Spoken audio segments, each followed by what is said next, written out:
that you're all well on this. I'm in DC for meeting. It's a very cold day here, so I hope all is well where all of you are. We're going to go ahead and get started. So let me ask Amanda to start the recording. And can you also, let me also remind everyone to please mute your lines if you're not speaking. So thanks for making time to be on the call today. I wanted to begin, as we normally do, with updates from our partners at the CDC. So Tom is on, so let me turn it over to Tom. Yeah, just a couple of things I'd like to remind people about. Actually, the Keisha and folks sent it out to you, but the physical activity guidelines have been updated, and it just came out November 12th. As I'm sure most of you know, the guidelines recognize some additional benefits of physical activity for brain health and cancers, but also another high interest topic is sedentary behavior and sitting, and they've addressed that to some degree. It's still not clear how much sitting and physical activity interact, but we know too much of sitting is bad and we know physical activity is good. They've also provided some very general recommendations to preschool kids, and basically the general recommendation is they should be active throughout the day. So, you know, rocket science. The other that especially is an issue for people collecting data are the 10-minute bout rule, which used to be you didn't get credit for activity if it wasn't in a 10-minute bout, and now they recognize that any dose of activity adds towards our total goal. And then finally, I'd just like to remind people in December, we'll be having a meeting on the 11th to think about how to systematize and promote PAPRN Plus, especially how we present materials at ALR, but then also for the final reports. And part of it is we'd like to sort of invert the pyramid and have applications kinds of lessons and experiences on the top and the scientific findings more at the bottom. So contacts with local health departments, collaborations with them, technical assistance would be the things that our folks are most interested in. And then the science that drove that kind of help would be at the other. And we can go into more detail in December, but just to give you a little bit of a background. Thanks. Great, thank you, Tom. Your comment just now about our upcoming call is a good transition. Just to present a couple of updates on behalf of the coordinating center before we transition to our speaker. The first thing I want to say is just highlighting the point that Tom just made about being in the final year of this current effort, really thinking through how are we telling our story. And so there will be an effort to better communicate some of the partnerships that have been formed. As Tom said, you know, how are those of us working with health departments or other types of stakeholders, and really being sure that we're capturing that in a way that highlights the work that's been done. And one really important way for us to do that is to remind all of you to please update the Google Doc. Excuse me, every time an email comes out from the coordinating center, we have a Google Doc at the bottom of that email that asks you to please update the Google Doc with in terms of any new products or significant findings or anything that would help us document what PAPRN Plus activities are going on across the country. And so your efforts to keep that Google Doc updated will help us as we translate all the information that we have to better tell our story. The second announcement I want to make is an announcement for all of you who will be at the upcoming Active Living Research Conference in Charleston in February. Just want to remind people that we will have a PAPRN Plus meeting during the lunchtime on the Tuesday of the meeting. You'll hear more about this as time approaches with the location. But we figure people would just grab their lunch and we'd get together to just have a conversation around the work groups, around other things related to the PAPRN Plus network. And some representatives from the CDC will join us for that meeting. So again, I'll be in touch with some more details. There will also be at some point a no-host social, as we've done in the past, just to give people an opportunity to connect and network and to spend some time together. I Just one other thing I'll say is just, again, a reminder, if you're interested in presenting on one of these future calls, I'll say this again at the end, please let us know. We are looking for a speaker for our January network call, and I'll come back to that at the end of our time together today.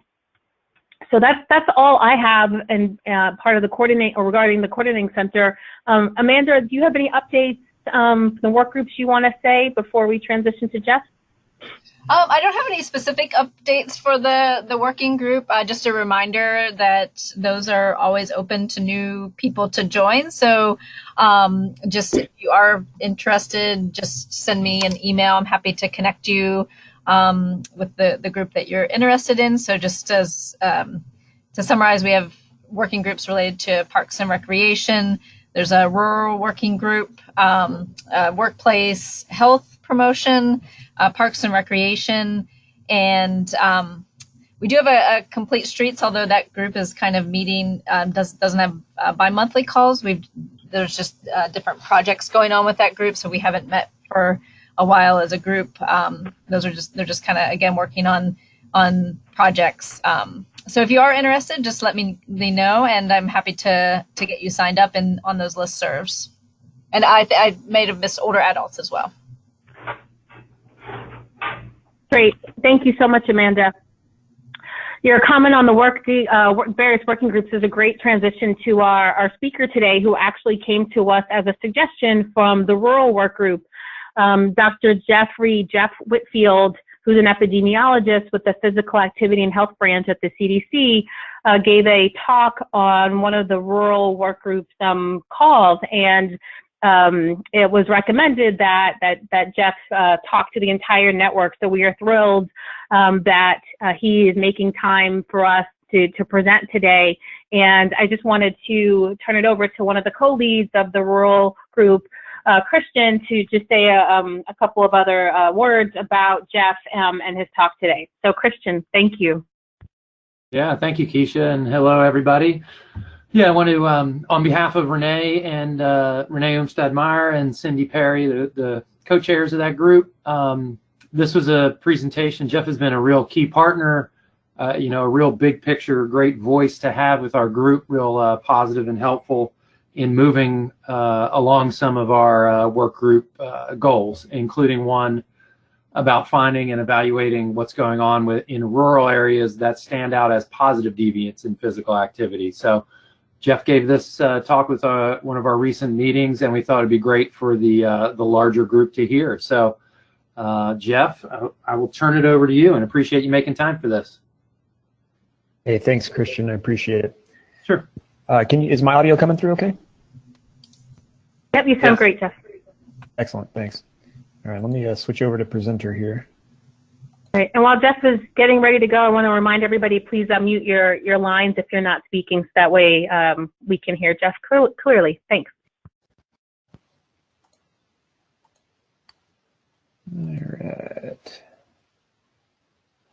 Well, bear with me one second. Let me get my PowerPoint working here.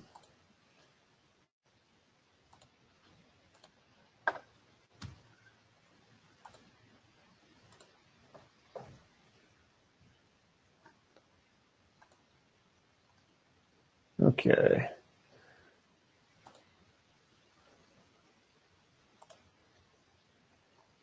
Sorry, guys, this was working beautifully a second ago. Let me just reopen it real quick.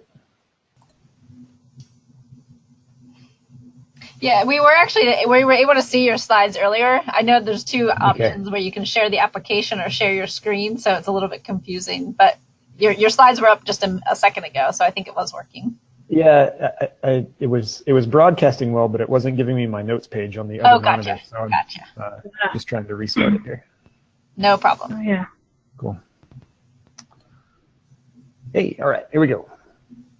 Okay, does that look all right? Yes, perfect. It looks great. Yep. Super. All right, so thanks. Well, first, thanks, Christian and everyone else for the opportunity to share this work. I'm going to talk about some of the different analyses that we've been doing in the Research Data Center. And this is a special program from the National Center for Health Statistics that allows researchers to access restricted data from some of the different data products that CDC houses or that we release through the National Center for Health Statistics. So think about things like NHANES or NHIS, and NHIS will be the focus of this talk. And it's important to note that the National Center for Health Statistics is responsible for maintaining the privacy of the respondents in these surveys, and so most of the geographic variables that are available are considered restricted data, and so they have to be accessed inside the research data center. And so when you combine some of this access to restricted data with some new questions on perceptions of the near home environment as it relates to walking and walkability, we have an opportunity to examine the built environment in a nationally representative sample of US adults, including the subsample of adults that live in rural areas. And so without further ado, we'll jump in. So just so we're on the same page, I think most people will probably be somewhat familiar with the National Health Interview Survey, but just to recap, it's a nationally representative health survey from the National Center for Health Statistics. It's a complex multi-stage survey that's representative of the non-institutionalized civilian U.S. population. One randomly selected adult from each household in the study completed what's called the Cancer Control Supplement, which is the section of the questionnaire that houses the walking and walkability questions. Data are collected in-home interviews, and there's about a 55% response rate with a big sample size nationally in all 50 states of 33,672 respondents. Now, of that number, about 19% resided in rural areas, and the exact sample size of the rural sample is restricted, but I can tell you it's around 6,000 people. And all the data are publicly available on the internet except for the majority of the location data. You can get census region, kind of the big 4 census regions. That level of geography is available publicly, but anything below that, including urban-rural residents, requires an application to the RDC. So if folks are interested in the RDC, I'm happy to answer some more questions about it. We've had some pretty good success in getting proposals accepted. And then the downside there is that you do have to travel to a actual physical location that has access to the restricted data. So I'm happy to answer questions about that later if you like. So we really focus, or we have been focused heavily on the 2015 NHIS, despite the fact that there have been 2 releases since. The reason that we're so focused on the 2015 data is that it included these environmental perceptions for the first time. And so there were really 3 categories of environmental perceptions that we were interested in: supports, destinations, and barriers. And so the way that they assess these, again, this was all questionnaire, it's all people's perceived environment around their home. But they asked people, where you live, are there roads, sidewalks, paths, or trails that you can walk on? And do sidewalks, or are there sidewalks on those streets? So that was the supports category. The destinations were asked in a similar manner. So they say, where you live, are there bus or transit stops? And I should add that each 4 of these destination types had the phrase that you can walk to included in the question. So it's where you live, are there bus or transit stops that you can walk to? And then they also asked about shops, stores, or markets that you can walk to, movies, libraries, or churches that you can walk to, and then places that you can relax, clear your mind, and reduce stress. And I would say that those are the exact terms that are asked in the question, but each is a single question with a single yes or no response. So you can't disentangle the difference between movies, libraries, or churches, or roads, sidewalks, paths, or trails. So that'll have some ramifications when we get to the results, which we'll talk about in a little bit. And then barriers were asked very similarly. Where you live, does traffic make it unsafe for you to walk? And then the same was asked for dogs or other animals, and whether or not crime makes it unsafe to walk. So those are the environmental assessments. They also assessed walking. This is the same walking question that's been asked in 2000 and 2005. 2005 and 2010 in the Cancer Control Supplement. And both transportation and leisure walking were assessed. Transportation walking was in the past 7 days, did you walk to get someplace that took you at least 10 minutes? And then leisure walking they added the qualifications of walking for fun, relaxation, exercise, or to walk the dog. Again, looking for walking that occurred in bouts of at least 10 minutes. And there's more information, the exact wording are definitely publicly available on the NHIS websites. So we were very interested in the urban-rural differences and these characteristics, and so for these analyses, we use the Census Urban-Rural Binary Indicator, and that's based on the 2010 decennial census. And if you're interested in this, I would recommend looking at the Ratcliffe paper from 2016, which is available on the census website. But just kind of for a brief explanation, this is a tract level, census tract level measure of urban and rural status. And so urban areas were identified as census tracts that had at least 10,000 people per square mile. That's the residential or the population density in that census tract. And then also adjacent tracts to those densely populated tracts that had at least 500 people per square mile. So in addition to that, though, they also looked at non-residential urban land uses, things like airports or transportation hubs that might be in census tracts that have a low population density, but they're closely tied economically to a nearby urban area. And so those are classified as urban census tracts as well as non-continuous urban developments, think about things like office parks or warehouses, so things that might not have any residents or very few residents, but again are closely tied economically. So they identify all the tracts that fall into those urban categories, and then anything that is not classified, any tract that is not classified as an urban tract is given the label of rural. So what does this mean for us practically? Well, what I'm showing here is a satellite image of a town that Christian might recognize. This is actually Blanco, Texas, which is a small town in the hill country of Texas, north of San Antonio and southwest of Austin. And it lies entirely within Census Tract 9502 of Blanco County. That's not that important to know, but that census tract has a population of 5,534 people, but it's pretty big. And so that census tract has an land area of 213 square miles. So when you do the algebra there, it's about 26 people per square mile on average throughout that census tract. Now, again, the town of Blanco is completely within that census tract. And so despite the fact that there is a town of 2,000 people in that census tract with what we can see here on the image, a nice courthouse square surrounded by some shops and some cafes and such, despite the fact that there is that kind of cluster of population in the town of Blanco, that whole census tract is defined as rural in this classification. So as you can see, though, the people that live around that town square might perceive their environment to be quite walkable. And so that's one thing to keep in mind for this urban-rural classification as we go through the results. So what do we find? Well, we'll start with some kind of basic descriptive statistics on the different supports, destinations, and barriers. But looking at the supports first, the results were fairly expected, I would say. Fully 90% of urban residents reported a road, a sidewalk, path, or trail near their home. And that's compared to about 64% of rural residents there on the left side of the screen. The difference was much more stark for reporting sidewalks on most streets. So about 3/4 of urban residents reported sidewalks on most streets near their home, but only about 1/8 of rural residents, or 12% of rural residents, reported that as being the case. For destinations, the 4 destinations, there were considerable urban-rural differences for 3 of the 4 different destination types, and namely for shopping, transit, bus or transit stops, and then movies, libraries, or churches. The prevalence of all of those was considerably higher in urban areas than in rural areas.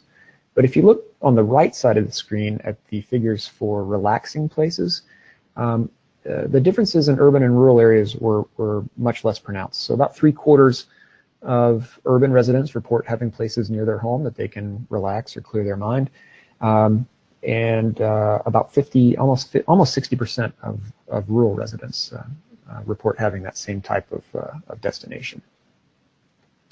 I'd also encourage you to kind of put a pin in that finding about relaxing places, because we are going to come back to that as we move through some of the different associations that we'll look at later. So next we looked at the barriers to safe walking, And as you can see, the prevalence of these was actually fairly low if you compare the absolute prevalence to the prevalence of destinations. And one thing that was somewhat, I think, a little bit unexpected was that adults that live in rural areas were actually more likely to report traffic as a barrier to safe walking than were adults who live in urban areas. So on the left side of the screen there, you can see that 35.7%, almost 36% of rural residents reported traffic as a barrier to safe walking. And you know, as we kind of think that over, we think it might be due to despite the fact that there is probably a lower volume of vehicles in rural areas, there could also be less infrastructure to separate pedestrians from those vehicles, and so that could drive those perceptions of unsafe conditions. I'd also point out that the prevalence of crime was very low in rural areas at only 5.5%. Excuse me, the perceptions of crime as a barrier to safe walking. And then also animals were just slightly more common in rural areas than in urban areas. So one of the things that we were interested in doing with this data set was digging a little bit deeper into the barriers piece. And so we published a paper earlier this year in Preventive Medicine that goes further into these analysis. And I've cut out just a couple of key results from that paper. And if you're interested, I can point you in the right direction after the fact. But we were interested in racial and ethnic differences across these different barriers to safe walking. And what you're seeing here on the screen is the figure from that paper. And we found that there were no racial and ethnic differences in the prevalence of perceiving traffic as a barrier to safe walking. And that's the cluster of columns on the leftmost side of the screen there. And that's after accounting for other socio-demographic characteristics like age and sex and education. But for crime, there were considerable differences. So especially the prevalence was notably high for both crime and animals among non-Hispanic blacks. And so we were interested to see if those racial and ethnic differences in crime and animals as barriers to safe walking persisted in rural areas. And so what you see here on this screen is that when we stratified these analyses by urban and rural, what you're seeing here is just the rural subpopulation in the sample, and we can see that for crime and animals, only among adults that live in rural areas, the prevalence of reporting crime in animals was about twofold higher among non-Hispanic blacks than non-Hispanic whites, and the differences between non-Hispanic whites and Hispanics were actually non-existent or non-significant in the rural areas.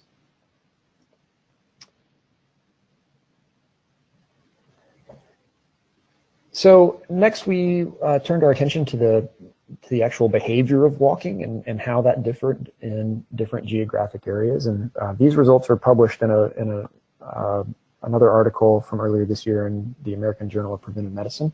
The lead author on that was Susan Carlson. And what we found that was for leisure walking, the differences were fairly small. So about almost 53% of urban residents and about 48% of rural residents reported leisure walking. And in unadjusted analyses, that difference was actually statistically significant, and you can see how narrow those confidence intervals are, especially for the urban sample because it's so large. It's about somewhere around 27,000 people. But when you account for demographic differences, when you adjust for demographic differences, the urban-rural difference in leisure walking is actually no longer statistically significant. The differences in urban and rural residents for transportation walking was a little bit larger, and it did persist after adjusting for demographic differences in urban and rural areas, and that was not entirely unexpected, and we attribute that most likely to the less dense development in urban areas means that the distances between places are a little bit longer and probably less conducive to transportation walking. So this slide isn't directly related to urban-rural results, which has been obviously the focus of most of this talk, but it does give you an idea of what is possible in the research data center. So because we were in the research data center, and also given the large sample size that we had available in the 2015 NHIS, we were able to look at walking by state for the first time. And these results are in that same AJPN paper that I just mentioned. And we see a few kind of patterns and curiosities, if you will. So if you look on the left side of the screen, the green map is depicting the prevalence of leisure walking, where the states that are shaded in darker green have a higher prevalence of leisure walking. You see that it's very common on the West Coast, so all the way down from Washington to California, and again in Colorado and a couple of spots like Minnesota and a couple of states east of Mississippi as well. Excuse me. And then for transportation walking, which is the map on the right side of the screen in blue, we see that along the Pacific coast, and again in the kind of northern half of the Atlantic coast where the population density is higher, we tend to see the kind of a clustering of transportation walking. But we also saw that, maybe something that was kind of interesting was Nebraska jumped out right in the middle of the country, had a high prevalence of transportation walking compared to the surrounding states, and that might be worth looking into a little bit more. We know that Nebraska ranks in, I think, the top 10 states for the proportion of its population that are college students, so we could be seeing an effect there. I would also point out, though, that if you look at what we call the East-South Central region, that's Kentucky, Tennessee, Mississippi, and Alabama, those 4 states are in a part of the country that we know have a very low prevalence of physical activity in general. They also have a high prevalence of obesity and a high prevalence of heart disease, diabetes, and hypertension. And we can see that they are in the lowest quintile of transportation walking as well.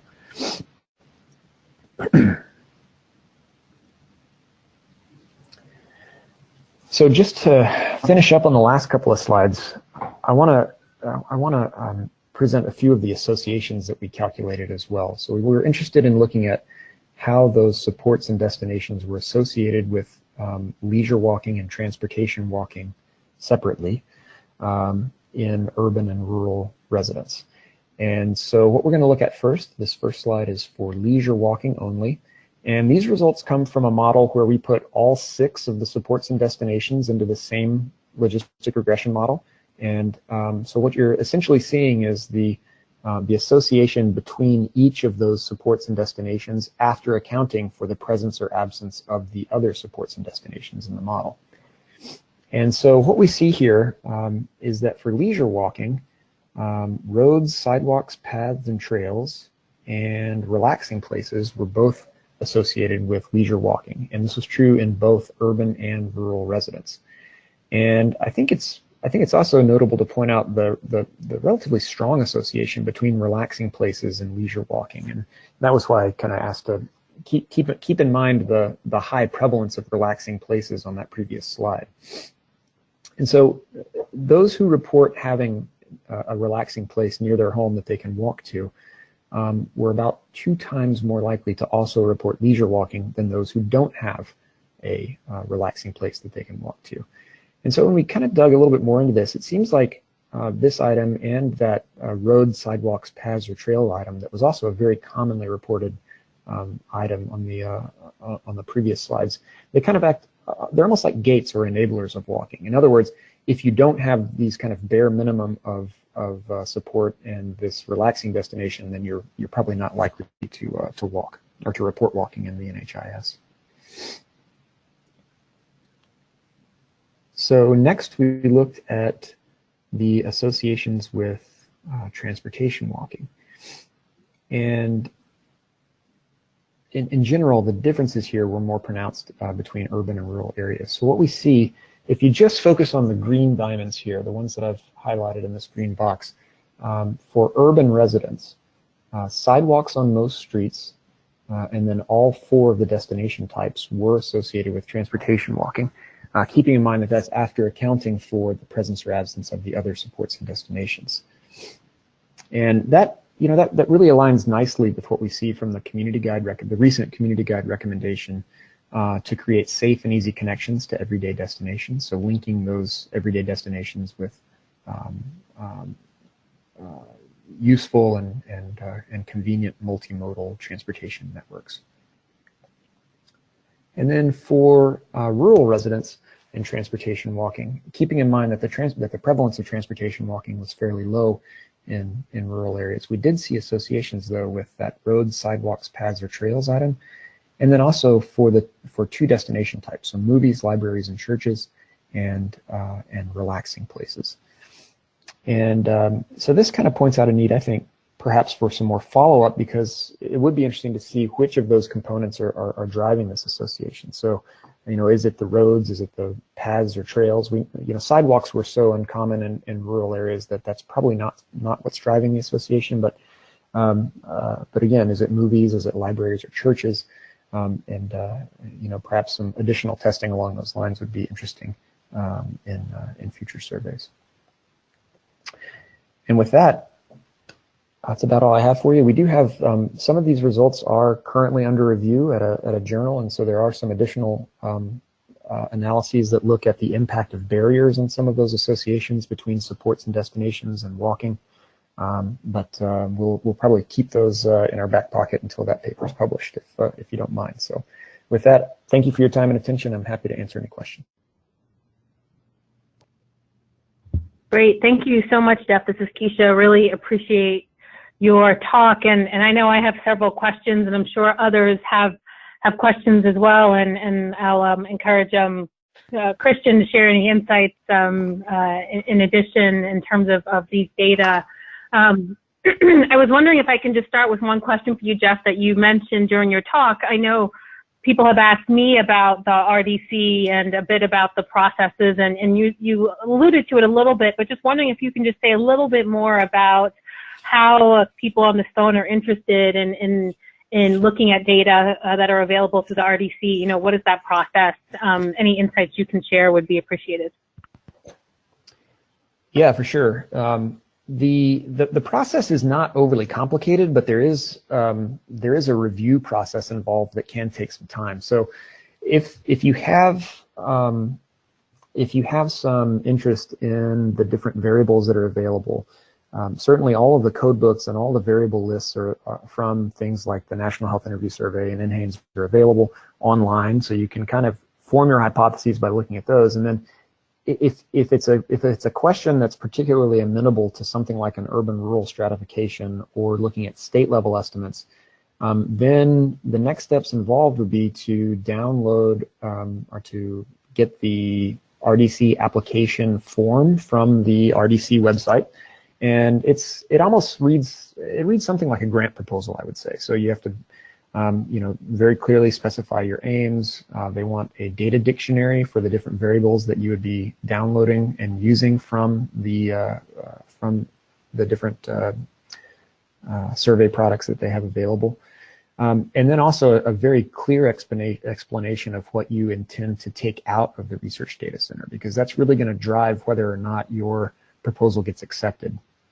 And the reason that's important is that they have certain restrictions on data cell sizes that they won't release from the RDC. So if you have a proportion that has a denominator less than about 250 people, they ask that you suppress those data in your publications. Also, if an estimate has a relative standard error of greater than about 30%, they would ask you to suppress that as well. Any analyses that you do in the research data center after your project is approved has to go through a review process as well before it's emailed to you, and you can kind of put it into different graphical programs or manipulate it and write it into a paper. So it's a multi-step process. I think from start to finish, I've seen projects take 2 months to get approved, and then I've seen them take much longer as well. So the review process, the time that's required, seems to vary from year to year and month to month. Hi, this is Janet. Can you hear me? Okay. Yep. Yeah. I guess it's a related question to that. So I've worked in the Canadian RDC, so I'm assuming it's like maybe slightly similar, but I was interested in hearing how easy it is to bring additional data in that would be linked. Mm-hmm. So let's say that we had a national indicator of density of specific destinations, so like an objective, not objective because there's no real truth from like historic data, but one of the like business data sets that we've processed, and how easy that is to bring in and have them attached or allow you to link with some of their existing data? Yeah, very good question. And in fact, it's going to, I think it's going to vary a little bit from data product to data product. So I know that for the National Health Interview Survey, at least for the 2015 data, the Research Data Center actually has the latitude and longitude of every respondent's household address. And so if you have a spatial data set that you're interested in merging, it's actually pretty easy to do so. So for example, one of our colleagues, Kathleen Watson on our team here at CDC, was interested in looking at how the EPA's National Walkability Index compared to some of the responses in NHIS. And so that's a block group level data set from EPA. And that was actually pretty easy to include in the proposal. What you then have to do is take any data that you want merged and send it to one of the RDC data analysts, and then they will create your data set for you. So that on your first visit to the RDC, your first task is to go through and check and make sure that the merge was done correctly and everything looks the way it should. But we've also been able to merge in do some really interesting analyses on other projects using some roadway volume data from the Department of Transportation. And so really it's, as long as you have that a data set with some spatial identifier, it can be done fairly easily. Great. Thanks. Yeah. So basically, and the granularity of that spatial data is probably different by different data sets. So the NHIS is going to be in lat long, but others might be at tracks or something similar. Yeah, absolutely. But because we have such a good point estimate of everybody's location in NHIS, at least their residential location, you can always tell what county they're in, what census tract they're in, what block group they're in. So that's helpful. Great, thank you. Sure. Great, thanks for the question, Jana and Jeff. I'm just looking at the chat box, and Catherine had a comment. Catherine, I don't know if you want to share it here or if you'd like for me to read it, but maybe I'll see if you want to comment on the finding about traffic and animals being rated relatively higher in rural areas.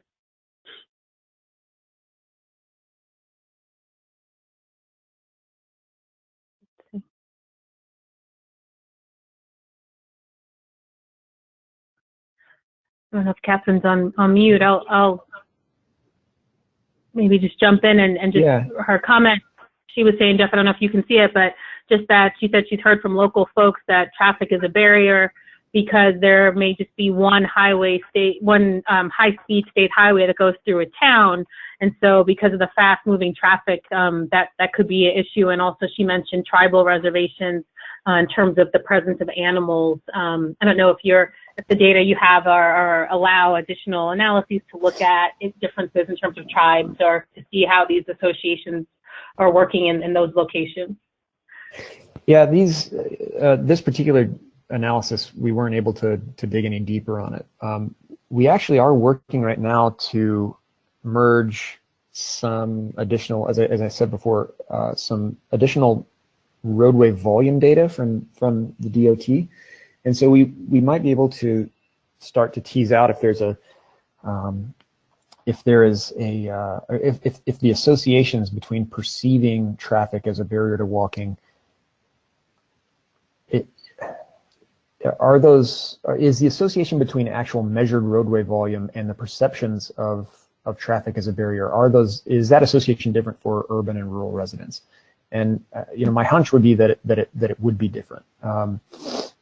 That roadway volume is probably, well, that particular analysis wouldn't let you get at the speed question, which I think is another really relevant topic. But yeah, a rambling roundabout way to answer your question is no. This particular analysis we couldn't dig any deeper, but we would like to, and we are working on a separate proposal right now that might be able to start to chip away at that with some vehicle volume data. Great, thank you. Could a comment? Can you hear me? Yeah. Of course, yes. That's Tom. David Berrigan. Hi, Jeff. Great talk. And I thought I would share with people on the call that that up here I'm at NCI, and we're doing some analyses with these same data, looking at associations between walking and different walking for different purposes, and experiences and reports about sun exposure and sunburn and sun protective behavior. So a postdoc here, Calvin Tribby, is doing that work. And so if people are interested in that theme of sort of multiple health behaviors, definitely reach out to us or contact, and hopefully some of the work will be published soon. So that's one tidbit relevant to this kind of work. And then the other thing I wanted to say is I'd like to sort of reemphasize a point that Jeff kind of made, that there's that even leaving aside the RDC, the data are publicly available and downloadable. And I think Jeff and the CDC folk have done a lot of work, but there's many more analyses that could be done there. So I urge people, that are interested in these resources in questions about walking, to think about other ways to analyze this data, because it's a rich trove. Like I think the race ethnicity issues are really interesting, and some more work could be done exploring those. And I know for myself, I can't speak for Jeff, but if you're worried that someone else is doing the analyses, you could certainly write me a note and ask if we're planning to do it. That's always a downside of the publicly released data, but it's just to encourage people not to be afraid of it. Great, David. Thanks for that comment. And I agree. I think there is a lot of opportunity with these data, and I think Jeff's findings today, highlighted some additional things to be looked at. So yeah, I encourage folks I'll follow up with Jeff or with David if you're interested in looking at these data and are not sure if the question you're interested in the questions you're interested in are already being looked at. We have time for more questions or comments for Jeff. Yeah, hey, this is Christian. Jeff, I know I missed your presentation to our rural group, unfortunately, and I'm glad I got to see you this time. I know I looked at the information, but this is really awesome, simple, easy to understand, interesting analysis. You're looking at simply the yes/no of walking, right? Yep, that's correct. Anything yet on the total minutes? Yeah, so actually the paper, the Carlson paper that I referenced on some of those slides, that actually has differences in prevalence and volume of walking in different geographic areas.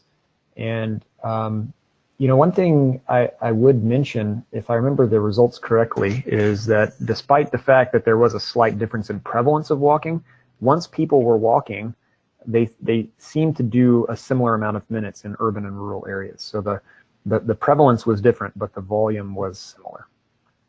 You got to walk a country mile. Yeah. There you go. Yeah. And you're looking at barriers too, right? I'm really interested in the difference in impact of traffic safety and crime safety. Yeah. Perceptions. Okay. Yeah, for sure. That I keep your eyes peeled, and I'll certainly share the paper that's under review right now. Fingers crossed, if it gets published soon, I can hopefully get you a copy of it. But we shared your interest, and we kind of went back and forth on how to analyze those data. Do we just dump everything into a model and then kind of look at the results? But what does that really mean? And then what we wound up doing was looking at the association between the counts of supports and destinations and the prevalence of walking. So as people report more and more of these features, are they more likely to also walk more, or is the prevalence of walking higher for people that report 5 instead of 3 of the 6 supports and destinations?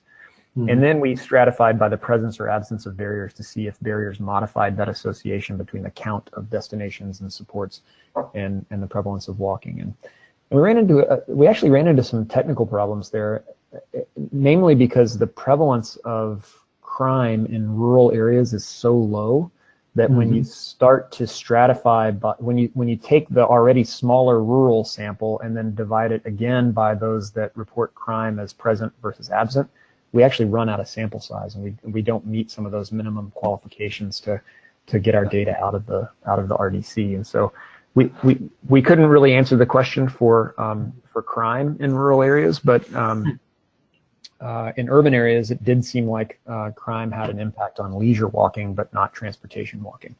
And we feel that kind of speaks to perhaps the voluntary nature of leisure time walking versus transportation walking.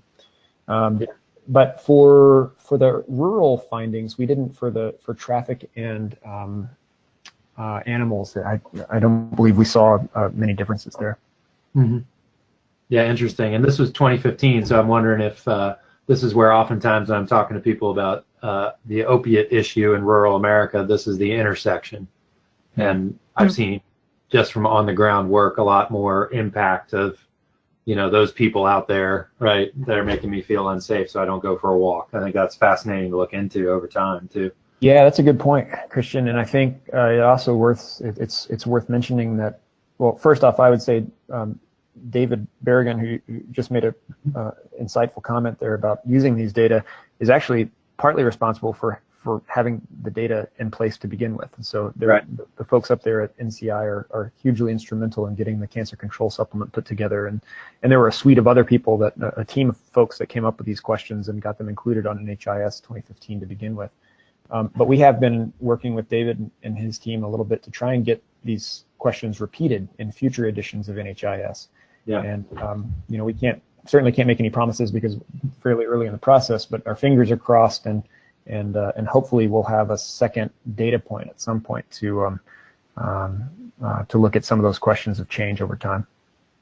Yeah, excellent point though about the opioid epidemic in rural areas. I hadn't considered a potential change in perceptions of crime. That's very interesting.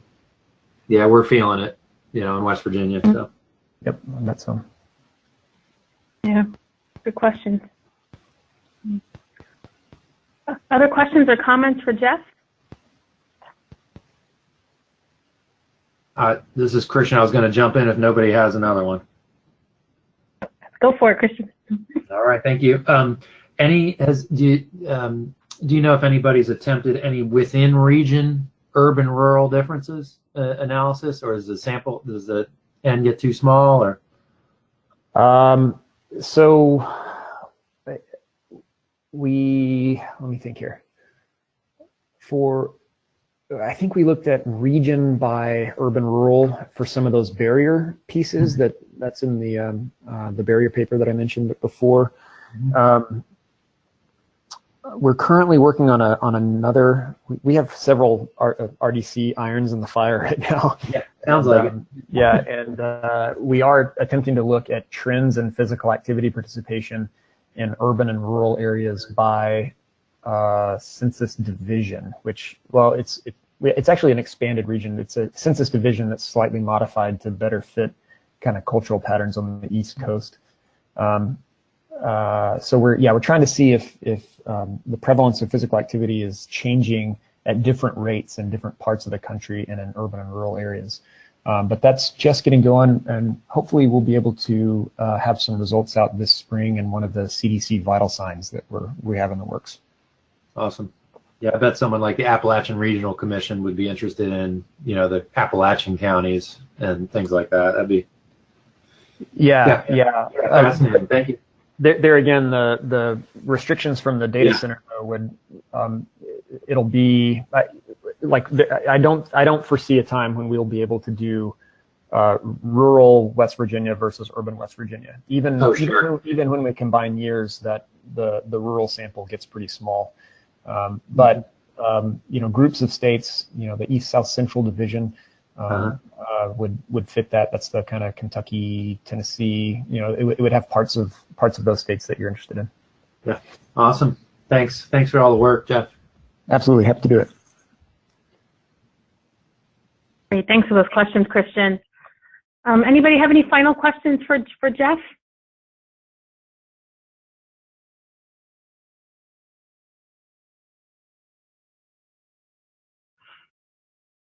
Okay, hearing none, I want to just say thank you, Jeff, for your very interesting talk. Excuse me, it was really great to see how you're using these data, and we'll be sure to send around references for the two papers, the one from you and the one that Susan took the lead on, so people can get a better sense of the full extent of the analyses that you've done. And we certainly look forward to the other papers that are in the pipeline to come on out. Again, thanks for making time today to present to the entire network. Yeah, my pleasure. And definitely anyone on the line, feel free to reach out to me anytime. I'm always happy to talk about how these can get used more frequently. I echo David's enthusiastic comment there. Great, Jeff. We'll definitely include your email address if you don't mind when we send out a summary of the call. Great, please do. All right, great. So we're at our point in our call where we have open mic, just for anybody to use this time if they want to make any announcements about upcoming meetings or conferences or anything else you think is relevant to the network. Let me pause and allow time for that.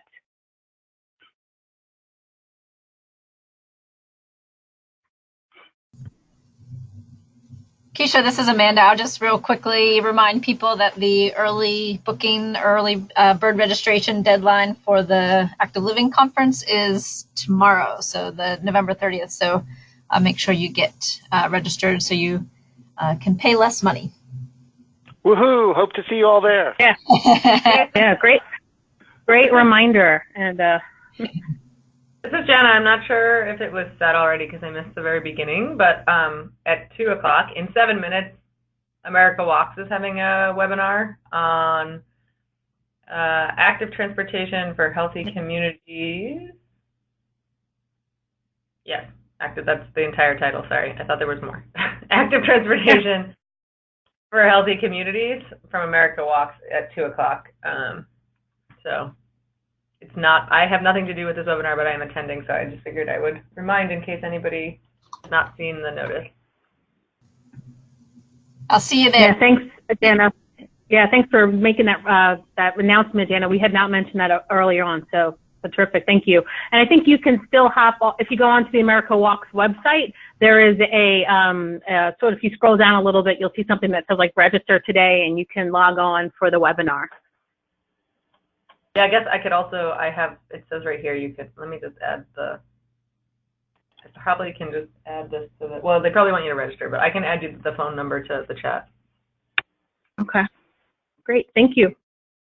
Yeah, I think register, they like to keep account of who's on these calls. So yeah, please look at the number from Dana and log on to America Walks website. I'll show their website in the chat box as well, and encourage you all to get on that in 6 minutes if you have time. All right. Any other comments? Yeah, I don't know if this is Christian, I don't know if I'm correct, but did the American Academy of Health Behavior, did they just send out a late breaker, notification that late breakers are open there? Yes, they did. Thank you for that. I don't remember when those are closing, but I do remember seeing a notice about that. Yeah, I'm trying to remember. I don't know when either, but I just thought I remember that coming out recently if others are interested. Yeah, thanks for mentioning that. So yeah, if you usually attend AAHB, or if you're interested in attending AAHB this year, late breaker abstracts are due soon. I suspect sometime next month. So please look into that if you're interested. I couldn't find the email real quick, so. Yeah, neither could I. But definitely go to the website for aahb.org. And does anybody know where the conference is in 2019? I know it's in March. Is it this year? I think it's Greenville, South Carolina. Okay. Okay, great. All right. Any other announcements? Okay. Well, thank you so much. Before we wrap up, let me remind you all that we will have our next call January 24th. And again, we're looking for speakers for that call or future calls. Want to wish everybody a wonderful holiday season. The next time we'll speak will be in the new year. And also look forward to seeing hopefully many or all of you at the Active Living Conference in February. So take care. Thanks again, Jeff. And we'll look forward to talking with all of you soon. All right, have a great day. Bye. Bye. Thanks, everyone. Thanks, Jeff. Thanks. Bye-bye.